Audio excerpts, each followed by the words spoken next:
माध्यमांचा मी मनपूर्वक आभारी आहे की आज मी थोडा तुम्हाला त्रास दिला. मी किरीट सोमय्या यांचाही आभारी आहे की त्यांनी माझ्या तब्येतीच्या शुभेच्छा मला दिल्या.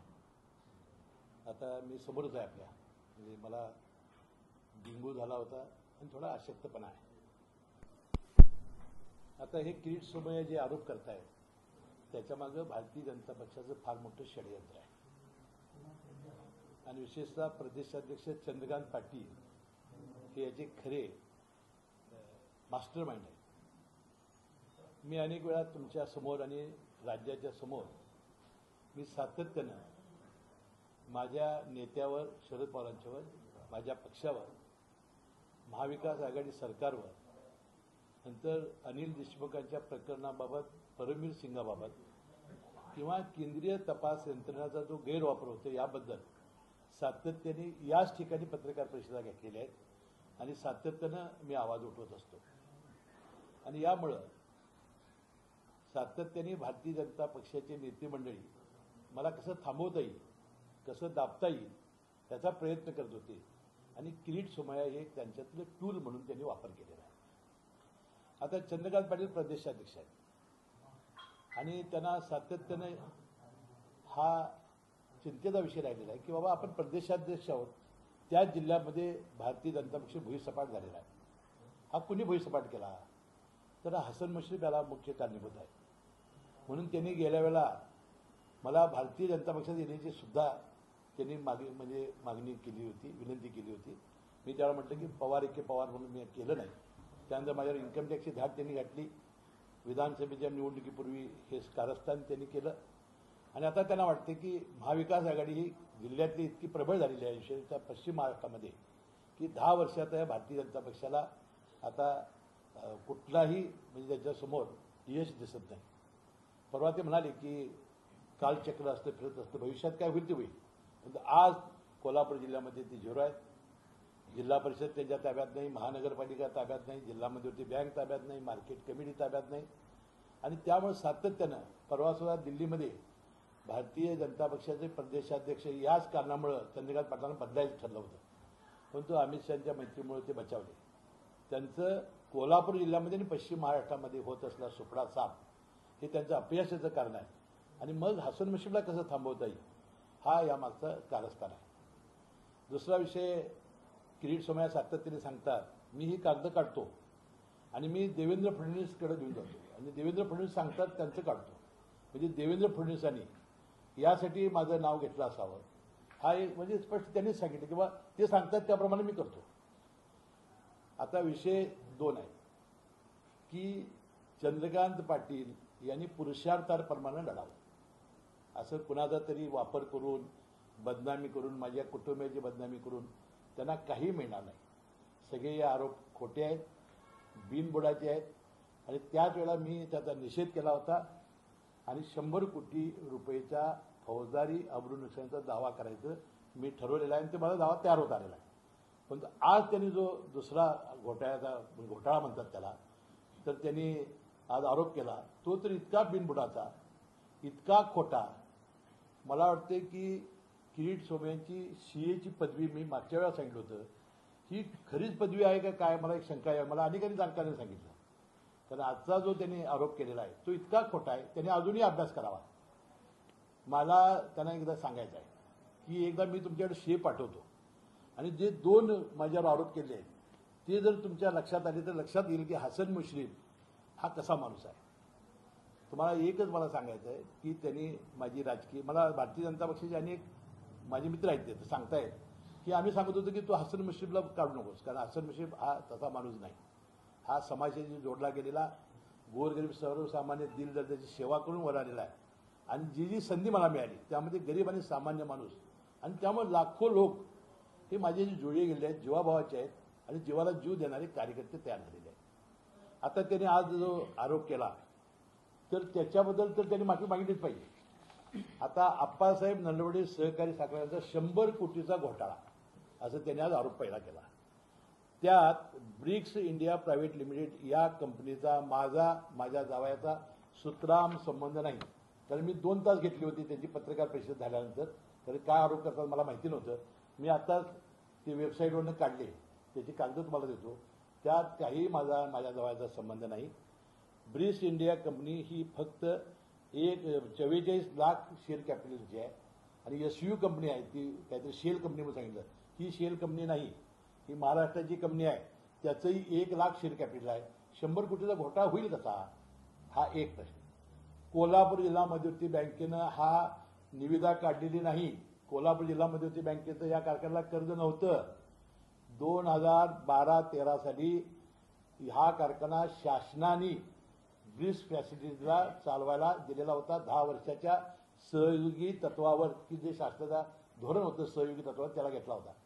परंतु ही कंपनी 2020ला, ते म्हणतात 2020ला दिली. ग्रामविकास खात्याचा मंत्री किती खोटं बोलायचं, अभ्यास तरी केला पाहिजे. मूर्खपणाचा कळस आहे.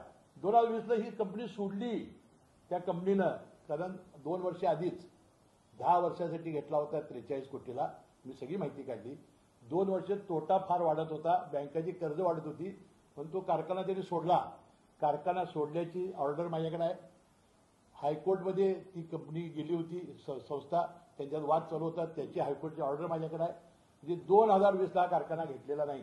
2012-13ला या कंपनीनं 10 वर्षासाठी महाराष्ट्र शासनाच्या परवानगीनं सहयोगी तत्वावर घेतलेला होता. 2 वर्ष आधी फार मोठा त्याला तोटा येत होता, बँकेची कर्ज वाढत होती, म्हणून 2 वर्ष आधीच नुकसान सोसून त्यांनी कारखाना त्या संस्थेच्या संचालक मंडळाच्या ताब्यात दिलेला आहे. आज ती संचालक मंडळ कारखाना चालवतोय.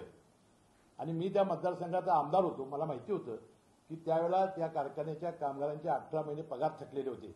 तिथल्या कामगारांच्या बायका या मजुरीला जात होत्या. म्हणून आमदार म्हणून मीच पुढाकार त्या सहयोगी तत्वावर चालण्यासाठी घेतलेला होता. त्या कंपनीशी माझा सुतराम संबंध नाही. जिल्हा मध्यवर्ती बँकेनं हा कारखाना काय ते अपारदर्शक बिडिंग केलं असं काय ते त्यांचं म्हणतं. त्यांनी काढलाच नाही, तर तो दिला शासनानं सहयोगी तत्वावर. म्हणजे एक ही शेल कंपनी आहे म्हणतात ती नाही. नंतर या ब्रिक्स इंडिया कंपनी जी आहे त्याचे आज मी काढल्या, त्याचं शेअर कॅपिटल देतोय. त्याला उलट 75 कोटी तोटा आहे त्या कंपनीला. मला वाटते जर याची चौकशी केली तर मला वाटते तो तोटा किरीट सोमय्याने भरून द्यावा. आणि जर त्यांनी नितीन गडकरी साहेबांचं मार्गदर्शन घेतलं असतं या कारखानदारीवर बोलायला, म्हणजे बोलताना, तर मला वाटतं चांगलं मार्गदर्शन त्यांना लागलं असतं. कारण स्फूर्ती कारखाना त्यांनी काढला, स्फूर्ती, त्यावेळेस असेच प्रॉब्लेम तयार झाले होते. आणि त्यावेळेला नितीन गडकरी साहेब म्हणाले होते की कारखाना साखर कारखाना काढणं म्हणजे आम्ही पूर्वजन्मी पाप केले का काय, असं ते वाक्य बोलले होते. मला वाटतं ते मार्गदर्शन त्यांना मिळालं असतं बरं झालं असतं. म्हणजे यासाठी आता मला 100 कोटीचा पहिला आणि हा 50 कोटीचा दुसरा असा फौजदारी दावा मी दाखल करणार आहे. म्हणजे याच्याशी काही संबंध नाही. आणि मी त्या सरसेनापती संताजी घोरपडे कारखान्यामध्ये त्यावेळेस त्याच वेळा खुलासा केलेला होता. मी काय खुलासा केला होता की बाबा ही इन्कम टॅक्सचं धाड गाठलेली आहे, सगळी कागदपत्रे त्यांनी आमची जप्त केलेली आहे, आमच्या कुटुंबियाचा कुठेही म्हणजे याच्यामध्ये संबंध आलेला नाही, आणि जी आहेत ती आम्ही उत्तर त्याला दिलेली आहेत. आता त्याबद्दल ते ईडीकडे जात आहेत, ह्याच्याकडे जात आहेत. मला त्यांना एक प्रश्न विचारायचा आहे. तुम्ही एकदा सगळी दिलाय ना, त्या संस्था तपासणी करतील की तुम्ही जाऊन पर्यटन करायला कशाला जाता त्या तिथं जाऊन, म्हणजे उद्देश काय आणि हा अधिकार कोणी दिला. तुरुंगात टाकणार घोटाळेबाज. मला वाटतं ह्याच आक्षेपावर मी हायकोर्टात जाणार आहे हे वाक्य त्यांना बंद करण्यासाठी. ही न्यायाधीश झाली काय, हे कोण आहेत तक्रार करायला, तुम्हाला तक्रार करण्याचं कारण तुम्हाला एजंट म्हणून नेमल्यानंतर सुपारी दिल्यानंतर तुम्ही काम करा ना. तुम्ही घोटाळेबाज तुरुंगात पाठवणार अशी बदनामीकारी वक्तव्य कशी करता. तुम्ही न्यायाधीश झाला काय, त्या चौकशी करणाऱ्या कंपन्या चौकशी करून देत ना काय करायचं ते. आणि पूर्णपणानं, कारण मी 17 वर्ष मंत्री आहे आणि 3 वर्षानं 20 वर्ष होणारच आहेत. महाविकास विकास आघाडी आणि पुढे 10 वर्ष जाणार आहे. मला पुढे निवडून आलं की मला 30 वर्ष होतील मंत्रिपदाला. एवढ्या काळामध्ये माझ्यावर एकही आरोप झालेला नाही, माझ्यावर एकही दबक्या आवाजात चर्चा झालेली नाही कुठल्या याची. मी अतिशय प्रामाणिकपणानं काम केलेलं आहे. ज्या कामामध्ये मला सत्तेची संधी मिळाली तिथं सामान्य माणसासाठी काम करण्याचा मी प्रयत्न केलेला आहे.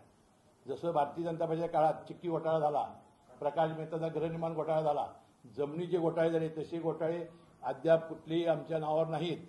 एवढे घोटाळे झाले तर त्यांनी आता हे मंगलप्रसाद लोढा येत आहेत त्यांच्या काढावं ना, भरपूर टॅक्स चुकला असेल त्यांनी जे साखर कारखाने आता नवीन भारतीय जनता पक्षाची मित्रमंडळी सांगत होती त्यांना वा हसन मुश्रीफ त्यातला तसा नाही म्हणून. तर या चंद्रकांत पाटलाच्या प्रेशरमुळं, चंद्रकांत पाटलाच्या आग्रहाखात्रामुळं हे बदनाम करण्याचं मला आणि माझ्या कुटुंबियाचं हे कारस्थान ही काही यशस्वी होणार नाही.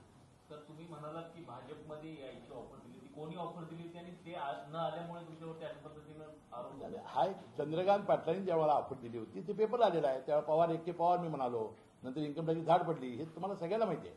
सर, पण आज शिवसेनेने असं म्हटलंय की ही जी कारवाई झाली त्याचा आमच्याशी संबंध गृह खात्याने केला, म्हणजे कुठे शिवसेना आता दूर होते का यापासून? नाही, असं आम्ही एकदम फिविकल ना, ते ह्यालाच नाही का ती सिमेंटची बाटे बघा, हे क्यों नहीं दीवार टूटती, तो ये सिमेंटची बनी आहे अच्छी. आणि कुठलंही काही झालं तरी नाही काय तुम्ही 5-10 वर्ष काळजी तुला पवार साहेब. महाविकास आघाडीच्या कोणत्या नेत्यांना सांगितलं की आता गप्पा बसून चालणार नाही, तसं तुमच्या परीने पण काहीतरी? नाही, मी मंत्रिमंडळ बैठकीत बोललो ना. हे आता असं किती म्हणजे उगाच विनाकारण आरोप करत जायचं, बदनाम करत जायचं आणि विनाकारण कुटुंबियांना वगैरे किती त्रास होतो मानसिक, हे असं बरोबर नाही. त्यांनी सांगितलं की आता ते जरंडेश्वर कारखान्यात देखील जाणार आहेत, अजित पवारांच्या मागे जाणार, रश्मी ठाकरे यांच्या बंगल्यावर पण जाणार. हे बघा, जरंडेश्वर कारखाना एक आदर्श कारखाना अजित पवारांनी म्हणजे त्यांच्या नातेवाईकांनी चालवलेला आहे. कारखाना कसा असावा, तो माझाही कारखाना, मी आता पत्रक काढले तुम्हाला, मी ते येणार म्हणून मी सांगितलं तर तुम्ही आलाच आहात तर तुम्ही कारखाना आतनं जाऊन बघा. अद्भुत कारखाना आहे. खाली ऊस गाळा जातो आणि वरती साखर काढली जाते. कारण त्या अंतराच्या ह्याच्यामुळे आम्हाला तिथंच कारखाना काढावा लागला. आणि त्यावेळेस मी परत सांगितलं होतं का कारखाना काढावा लागला, किंवा मी शाहू कारखान्याचा संस्थापक सदस्य होतो, हमीदवाडा कारखान्याचा संस्थापक सदस्य होतो. बदलत्या राजकारणाला राहता आलं नाही, म्हणून आपल्या शेतकऱ्यांना आणि आपल्या लोकांना न्याय मिळण्यासाठी आपल्याला कारखाना काढावा लागला. त्याच वेळेला सहकारी कारखान्यावर बंदी आली होती, सहकारी नोंदणी बंद झाली होती, भाग वाढवून बंद झालं होतं, म्हणून आपण पब्लिक लिमिटेड कारखाना काढला. आणि या कारखान्यामध्ये 60,000 लोकांनी पैसे दिलेले आहेत. मी ते सांगतो मग किरीट सोमयला सातत्याने, ही काय माहिती घ्या आधी. हे सेल कंपन्या, हे कंपनी, अहो त्या 12 साली काय कंपन्यांचे पैसे काय आले असते, त्यावेळी ते कंपन्या चालू होत्या. आत्ता 19ला शेअर काढल्या त्या कंपनीने. आपले सगळे ते जे काय द्यायचं ते दिलेलं आहे ना आम्ही. मी काय म्हणतोय की 10 वर्षापूर्वीची गोष्ट, कर्ज फेड झाल्यानंतर काय आरोप आमच्यावर दुसरे होऊ शकत नाही. आम्ही काय कशा सापडलं नाही ना, म्हणून कारखाना अरे ते कर्ज फिटलं 10 वर्षापूर्वीची गोष्ट आहे ही प्रसार माध्यमांनी आधी लक्षात घेतली पाहिजे. तुमच्या जावयांचं त्यांनी नाव घेतलं. मी आज सांगितलं ना, माझा आणि जावयाचा कोणताही संबंध नाही म्हणून. आता खोटंच बोलायचं असेल, रिटूनच बोलायचं असेल, मग त्याला काय करूया आपण. आता माझ्या पत्नीचे शेअर्स 3 लाख आहेत म्हणाले, 3 लाख शेअर्स, म्हणजे किती चुकीच्या बातम्या, चुकीचं किती वक्तव्य. मी त्या किड्समान सांगेन, तुम्हालाही मुलं बाळ आहेत, अशा पद्धतीनं चुकीची वक्तव्य करू नका. कंपनी आहे जी अस्तित्वातच नाही आणि त्यावर पैसे आलं असं कुठलं नवरत्न नावाची एक कंपनी आहे. नाही, त्याच्याबद्दल जे त्यांनी इन्कम टॅक्स हे घातलेले आहेत त्यात सगळे उत्तर दिलेले आहेत ना आपण. ती प्रत्येकाची उत्तर आज मेरिटनं आपण देत बसलेलो नाही. आपण म्हणतो की त्याची चौकशी झालेली आहे, संपूर्णपणानं झालेली आहे. 2.5 वर्ष झाली त्या धाडीला.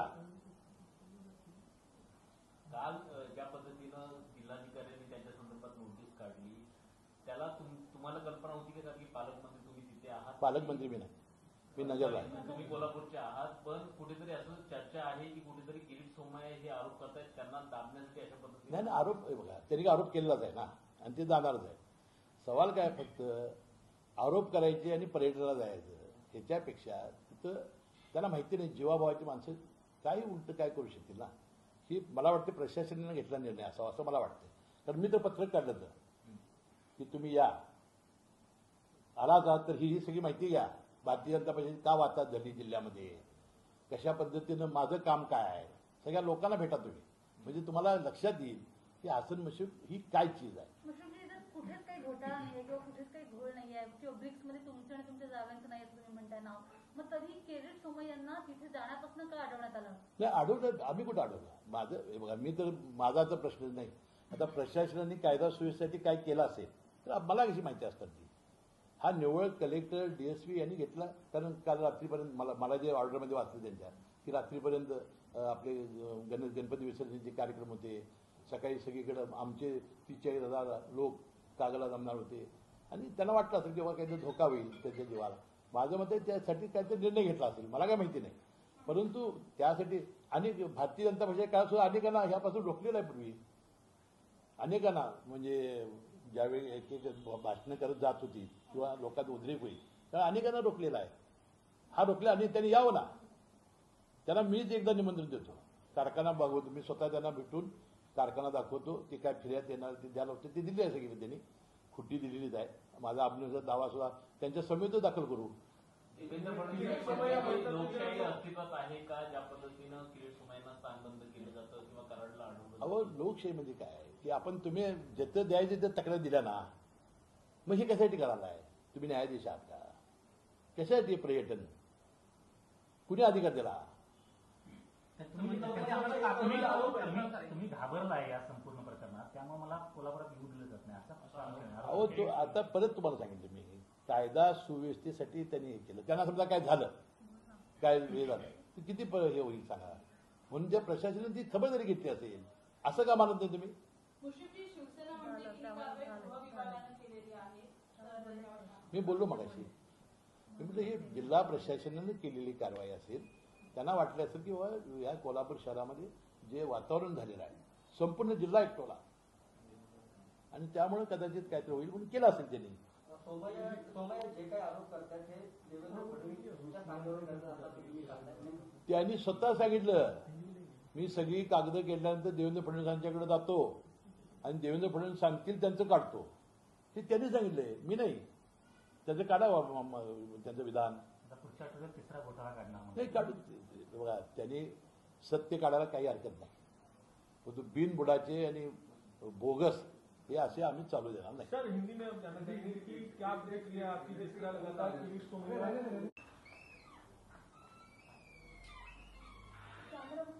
ते बंद करते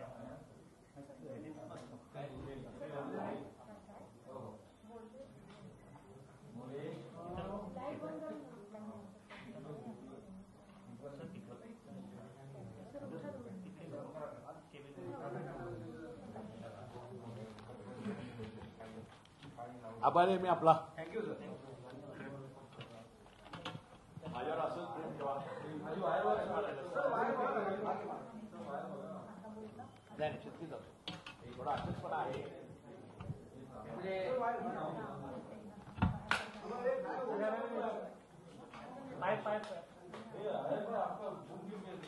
की जे जे घोटाळे झालेले आहेत त्यांच्या काळात हे असे जर घोटाळे आपले काढत राहिले लोकांचे परसेप्शन बनेल ना. त्यांची घोटाळे आपण चिक्की घोटाळा किती मोठा घोटाळा झाला. गृहनिर्माण घोटाळा प्रकाश मेहता किती मोठा झाला. जमिनीचे किती घोटाळे बाहेर आले. त्यानंतर हायब्रिड अँड मोठा किती घोटाळा झाला आहे. फार घोटाळे पुढे आले. पण मग कुठेतरी काय करणार त्यापुढे त्यावर. नाही हे बघा महाविकास आघाडी ही जनतेचं कल्याण करण्यासाठी निवडून आणते. जनतेचं कल्याण करण्यामध्ये आम्ही मग्न आहोत. आम्हाला अशी काही सरकार मिळण्यासाठी ती इतकी अस्वस्थ आहे. मी अनेक वेळा तुम्हाला याबद्दल बोललेलं आहे. इतकी अस्वस्थ आहेत. आता 2 वर्ष तर होत आली. आता पुन्हा होतील आणि त्यांच्याकडे जे गेलेत आमचे ते आता चुळबुळ करायला आहेत. त्यामुळे त्यांना असं काहीतरी सातत्यानं आता काढलं पाहिजे. आमच्या त्याची भांडणं दाखवली पाहिजेत. त्यांना काहीतरी केलं पाहिजे. आता काही साध्य होत नाही असं त्यांच्या लक्षात आलेलं आहे. जसं ज्या पद्धतीनं किरीट सोमय्यांचं आरोपांचं सत्र आहे ते आपण बघितलं की एनसीपी आणि एकूणच शिवसेनेच्या नेत्यांवर करतात. पण काँग्रेसच्या मतं आतापर्यंत त्यांनी फार सावध भूमिका घेतली म्हणजे केलं नाही. आता असं तो का? त्यांचा प्रश्न आहे. कुणाचं काढायचं ते त्यांचा प्रश्न आहे. तर ते आदेश दिले असावे. नाही मला काय माहिती. आता त्यालाच विचारला आता प्रश्न. मला तो विचारला. तो त्याला विचारला. काल पण होता दुपारपासून. मागच्या काळामध्ये भाजपमध्ये आता जे भाजपमध्ये गेलेले मंडळी आहेत यांच्या बाबतीतून बरेच आरोप त्यांनी केले होते. आता मात्र ही सगळी प्रकरण शांत असेल. मी आता तुमच्या प्रसारामध्ये म्हणजे नारायण राणे साहेबांवर केलेले होते. त्यांचा आणि कुणाकुणावर केलेले होते ते थांबले. म्हणजे ह्याचा अर्थ असा आहे की भीती घालायची आणि मग भारतीय जनता पक्ष येते बघायचं. म्हणजे सत्ता अस्थिर करण्याचा प्रयत्न हा सिद्धच होते ना. तुम्हीच बोलताय सगळे. तुम्हीच उत्तर देताय याची सगळी. चंद्रकांत पाटलांविरुद्ध तुमचं म्हणणं आहे की चंद्रकांत पाटील हेच किरीट सोमय्यांना सांगतात. हा. चंद्रकांत पाटलांविरुद्ध तुम्ही काय करणार. चंद्रकांत मी ते FIR करणार म्हणून सांगितलं. चंद्रकांत पाटलांच्या शिवाय होऊ शकत नाही.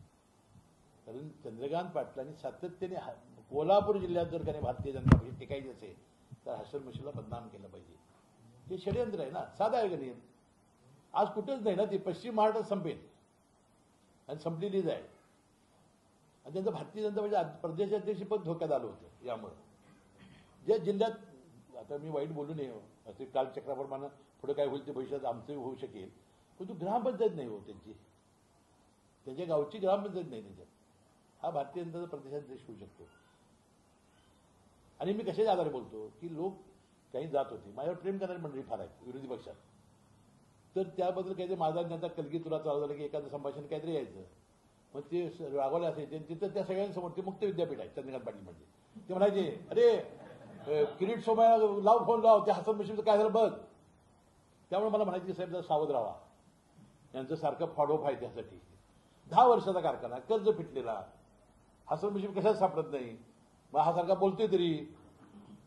मग वेबसाईटवर ही 2300 का 4000 पानं मिळतील तुमच्या, म्हणजे आरोशी जरी गेला तर 3200 4000 पानं मिळतील. आणि हे घ्या पुरावे. मग असं बी आपणही करू की आता हे घ्या पुरावे. थँक्यू. तब्येत बरी आहे दिसली माझी. खासकर आपने 150 करोड़ का मानहानि का दावा करने बात होगी. ये सब बेबुनियाद आरोप हैं. मैंने अभी बोला कि जो अप्पा साहब नरोडे शुगर फैक्ट्री, मेरा मेरे दामाद का कोई संबंध नहीं. और ऐसे मुझे लगता है इनकी सीए की डिग्री है, उस पर ही मुझे शक आ रहा है. मेरा कोई संबंध नहीं वो कंपनी से. अब मैंने सब कागजात लाए, मैं दिखाता हूँ आपको. और जो उन्होंने बातें कही है, वो जिला बैंक ने ये किया, वो जिला बैंक की ये नहीं थी, गवर्नमेंट ने दिया था एक सहयोगी तत्व करके, एक हमारा जीआर था, उसके आधार पर 10 साल के लिए दिया था. 8 साल होने के बाद वो कंपनी ने बहुत नुकसान आ रहा था, कर्जा बढ़ रहा था, इसलिए उन्होंने 2 साल पहले ही छोड़ दिया. 2020 को लिया करके बोला, 2020 को छोड़ा उन्होंने. तो ये सब बेबुनियाद मालूमात नहीं. चंद्रकांत पाटिल के कहने से ये झूठ बोल रहे हैं. कितने का आप कोर्ट गया? मैंने 100 करोड़ का पहले बोला था, अभी 50 करोड़ बढ़ाया है. 150 करोड़ का मैं क्रिमिनल अबरू नुकसान का दावा कर रहा हूँ. तो आज भी फ्रेश एलिगेशन किया प्रेस कॉन्फ्रेंस की सुबह पीठ में, उस पर आपकी क्या सफाई है? ये बोला ना मैंने बोला ये बेबुनियाद है.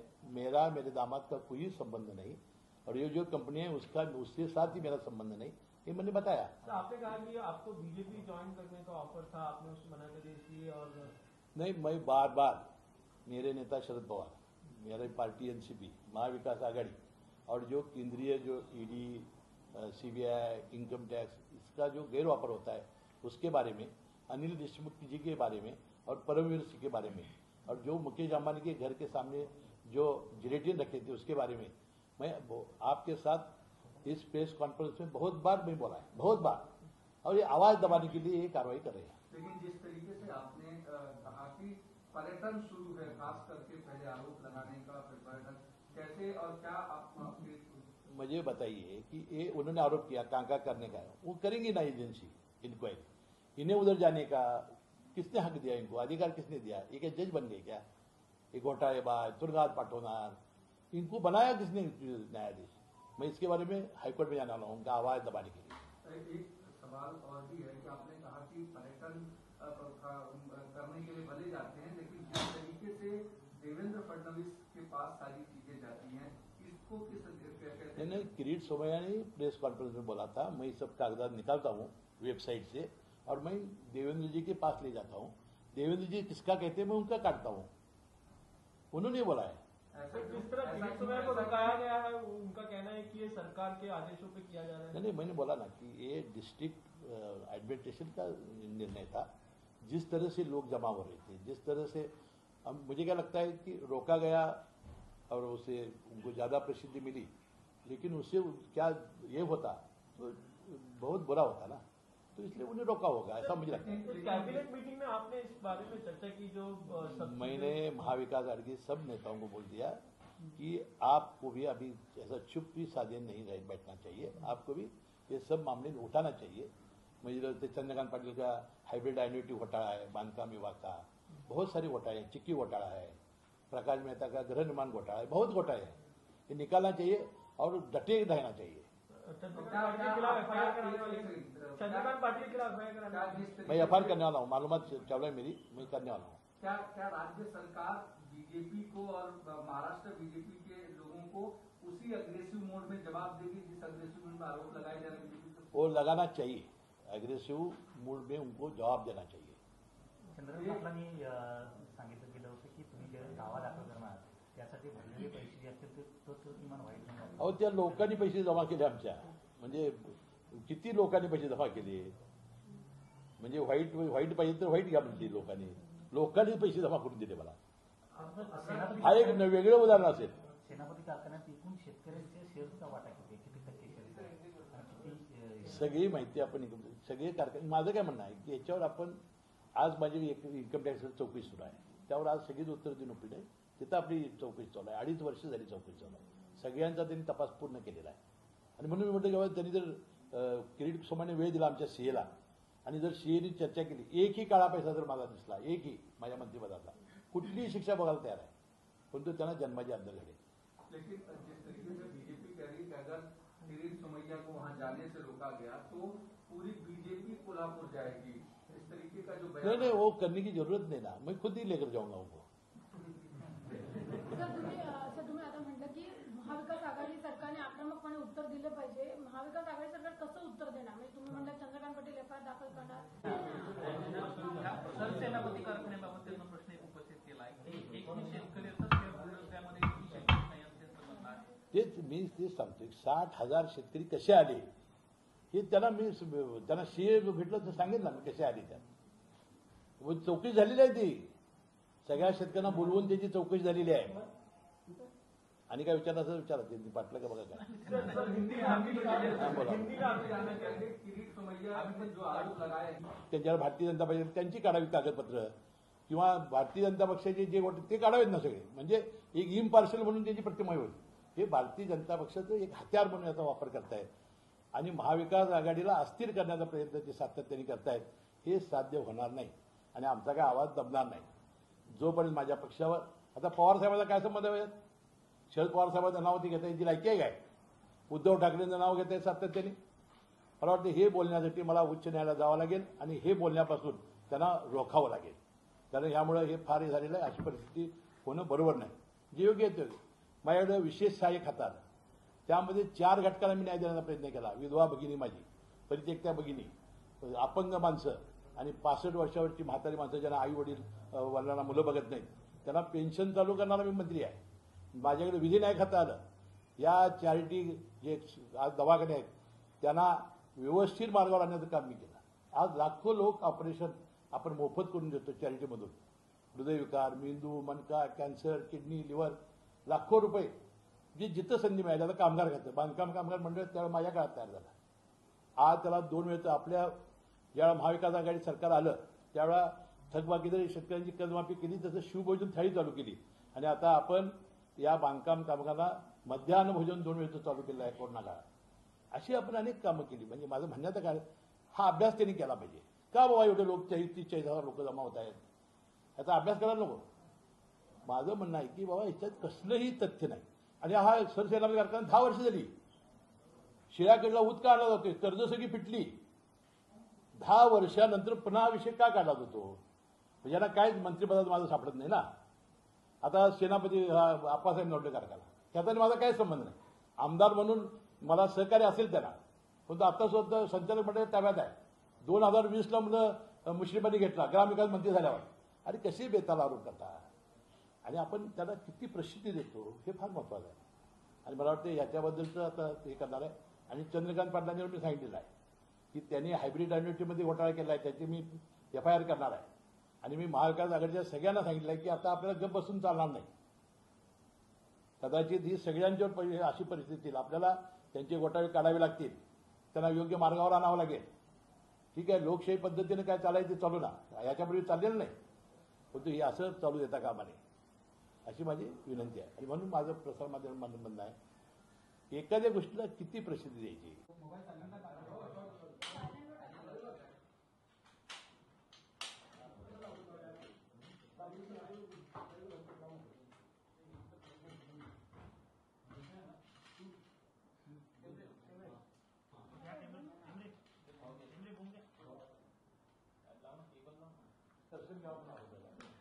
काम करा आले आता मुश्रीफ आले. आपकी सेहत कैसी है? ठीक है, कशी दिसते असं दिसते. बोलू नका लाईव्ह मध्ये तिकडे जा, कोणी उचललं तर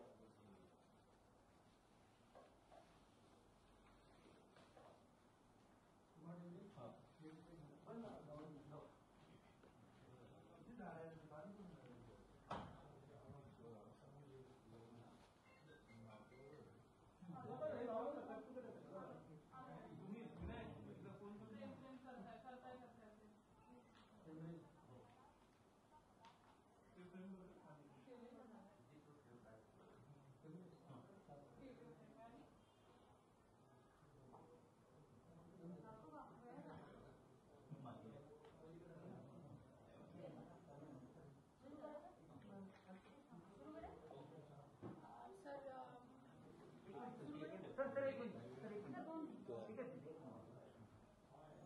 जे